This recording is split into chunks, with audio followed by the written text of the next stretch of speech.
Hi అండి, welcome back to my channel. ఇవాళ recipe వచ్చేసి ఎంతో రుచిగా కమ్మగా ఉండే టొమాటో పప్పు అండి.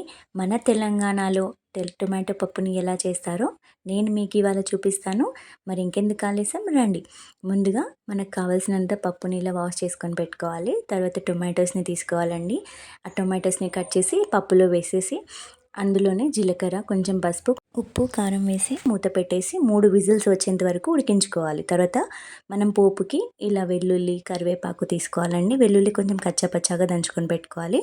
తర్వాత 3 విజిల్స్ తర్వాత చూస్తే ఇలా ఉడికిపోయి ఉంటుంది పప్పు. అందులోనే మనకి గ్రేవీకి సరిపడా వాటర్ని అడ్జస్ట్ చేసుకోవాలండి. నేను ఇక్కడ 1 గ్లాస్ వాటర్ వేసుకొని ఇలా మిక్స్ చేసేసుకున్నాను. తర్వాత పోపు కోసం ఒక గిన్నె పెట్టేసి అందులో ఆయిల్ వేసి మినపప్పు, ఎండుమిర్చి, కొంచెం ఇంగువ, తర్వాత మనం కచ్చపచ్చగా దంచి పెట్టుకున్న వెల్లుల్లి కూడా వేసేసి, కరివేపాకు కూడా వేసి మనం ఉడికించి పెట్టుకున్న ఈ పప్పులో ఆ పోపుని కలిపేసేయాలండి. కలిపిన తర్వాత అందులోనే కొంచెం కొత్తిమీర, కొంచెం ధనియాల పొడి, జీలకర్ర, మెంతుల పొడి కూడా వేసేసి మంచిగా మిక్స్ చేసేసి ఇలా నిమ్మరసాన్ని ఇలా తీసుకోవాలండి.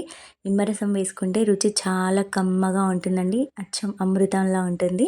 ఒక 5 మినిట్స్ తర్వాత ఇలా ఉడికిపోతుందండి. తర్వాత మనం దింపేసుకొని సర్వ్ చేసుకుంటే ఎంతో కమ్మగా రుచిగా ఉండే టొమాటో పప్పు రెడీ అయిపోతుంది. వేడివేడి అన్నంలోకి కొంచెం నెయ్యి వేసుకొని ఇలా టమాటా పప్పు వేసుకొని తింటే చాలా కమ్మగా ఉంటుంది కదండి. ఇంకెందుకు ఆలస్యం, మరి మీ ఫ్రెండ్స్ అండ్ ఫ్యామిలీకి షేర్ చేయండి. ఒక లైక్ చేసి సబ్స్క్రైబ్ చేయండి. Thank you.